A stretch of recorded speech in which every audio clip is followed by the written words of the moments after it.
이름으로 이제 낭비적인 소비를 했다라는 취지로 이제 질문을 주신 건데, 결국에는 우울증이다라고 하면 내가 단순히 그렇게 주장을 하는 게 아니라 실제로 뭐 유흥업소에 출입한 거 이외에도 소명할 필요가 있을 것 같습니다.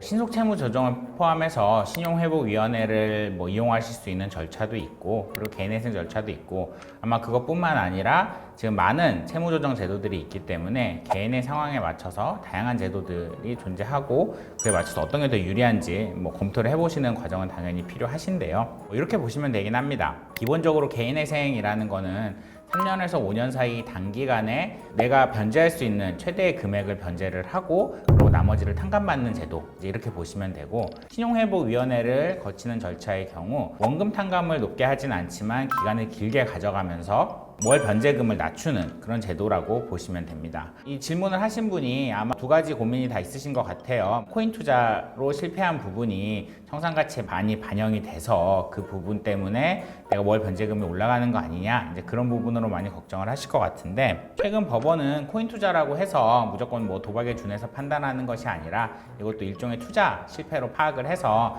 청산가치에 반영하지 않고 채무로 인정을 해주는 경우들이 많기 때문에, 코인 투자를 실패하신 경우라고 해도 기본적으로 개인회생으로 진행이 가능하시고요. 결과적으로 말씀을 드린다면 연체 전 상황이고 코인 투자도 채무회생 대상이 되기 때문에 월에 250만 원 정도 수입을 가지고 있는 상황이라면 원금 탕감을 받으시는 걸 목적으로 해서 개인회생을 해보시는 게 좀 더 유리하지 않을까 생각합니다.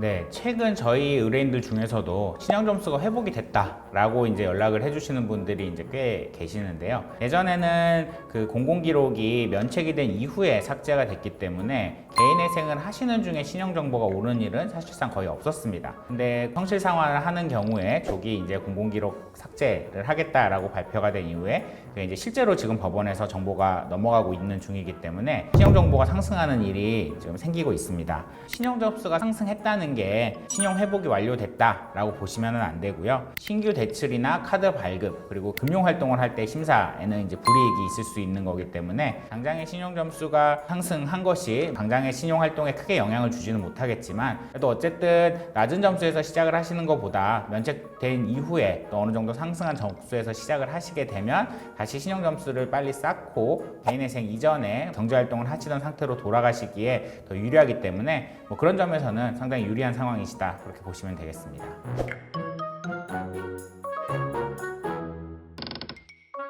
네, 1금융권이 절대 고소를 하지 않는다라는 말은 이제 일단 사실은 아니고요. 단지 이제 그런 이야기가 나오게 된 이유는 실무상으로 1금융권의 경우 단순히 대출을 받았고 최근 대출이 있는 상태에서 개인회생을 들어갔다, 그 사실만으로 이게 이제 사기 회생에 해당한다라고 보지는 않기 때문에, 그래서 이제 1금융권에서는 그런 경우에 고소로 이루어지는 경우는 많지는 않고요. 1금융권의 경우도 사기에 준하는, 그래서 상환 능력이 이미 없는데 과도한 대출을 일으켜서 개인회생에 들어갔다거나, 그리고 대출 직후 재산을 은닉한 정황이 보인다거나 하는 경우에는 고소를 당할 여지도 있으십니다. 단순히 최근 대출이 있고 이자를 납부하지 않았다는 것만으로 곧바로 이제 형사로 문제가 되는 건 아니지만, 그래도 최근 대출이 있었고 아직 갚지 않은 상태에서 개인회생을 들어가시게 된다면 내가 왜 이렇게 긴급하게 개인회생에 들어가게 됐는지 충분한 소명이 필요합니다. 어떤 내용으로 소명을 할지에 대해서는 전문가의 도움을 받아보시는 게 도움이 되실 겁니다.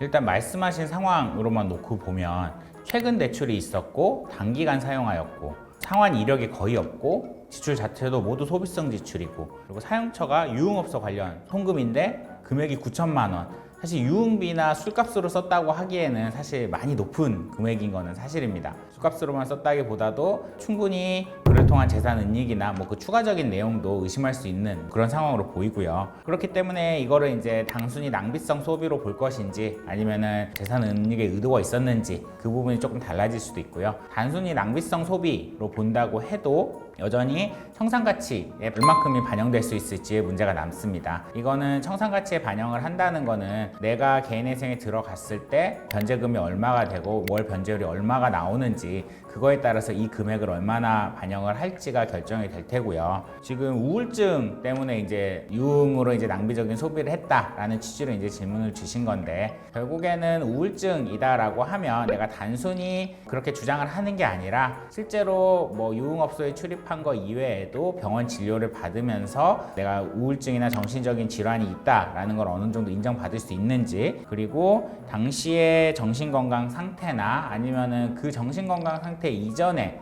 내가 소비 수준이 그렇게 많지 않았고 특수한 상황에서 일어난 일이다 라는 것을 좀 어느 정도 소명할 필요가 있을 것 같습니다. 결론적으로 9천만 원 전체가 청산가치에 반영이 된다거나 뭐 이걸 재산 은닉이나 이렇게 볼 건 아니지만, 내가 이렇게 최근 단기 대출에 소비성 지출이 높은 게 있었다면 그에 대한 충분한 소명이 필요한 거고, 이 경우에는 우울증에 대한 소명이 조금 필요한 상황으로 보입니다. 다만 이제 개인회생이 완전히 불가능한 상황이라고 보실 필요는 없고요. 최근 채무에 코인, 도박, 유흥 뭐 이런 경우에도 개인회생이 인정이 되는 경우가 많이 있습니다.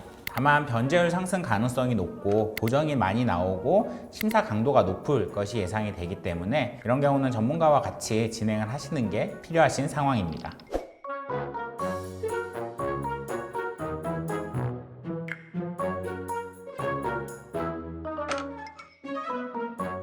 일단 회생 중에 대출을 받으셨다라는 거는 기본적으로 금융권을 통해서 대출을 받으셨을 가능성은 높지 않은 상황이고요. 대부분 금융권 외로 대부업이나 개인적인 차입이나 뭐 이런 형태로 이루어졌을 거기 때문에 금융기관 입장에서는 향후 신용평가에 굉장히 부정적으로 볼 수밖에 없는 요소인 건 사실입니다. 하지만 모든 채무가 언제나 그렇듯 그 사유가 굉장히 중요합니다. 채무를 발생시켰던 이유가 개인회생에 들어간 것과 유사하게 여전히 뭐 탕진성, 뭐 소비성 지출이나 낭비적 요소 등이 있다면 신용을 평가하는 과정에서 그런 점이 당연히 고려가 될 테고요. 그렇지 않고 이게 우리가 불가피한 정말 현재 상황을 타개하기 위해 어쩔 수 없는 병원비랄지 생활비랄지 뭐 이런 것들에 의해 필요한 소액 대출이었다라고 하면 금융기관에서도 추후에 그런 부분이 충분히 고려가 될 겁니다. 결국에는 개인회생을 마치고 면책을 하는 과정에서 신용점수를 쌓아가는, 예전 영상에서도 한번 설명드린 바와 같이 연체 없이 금융거래 하시고 소액이라도 체크카드 사용하고 신용점수를 쌓아가는데 더 중요한 요소다라고 볼 수 있습니다.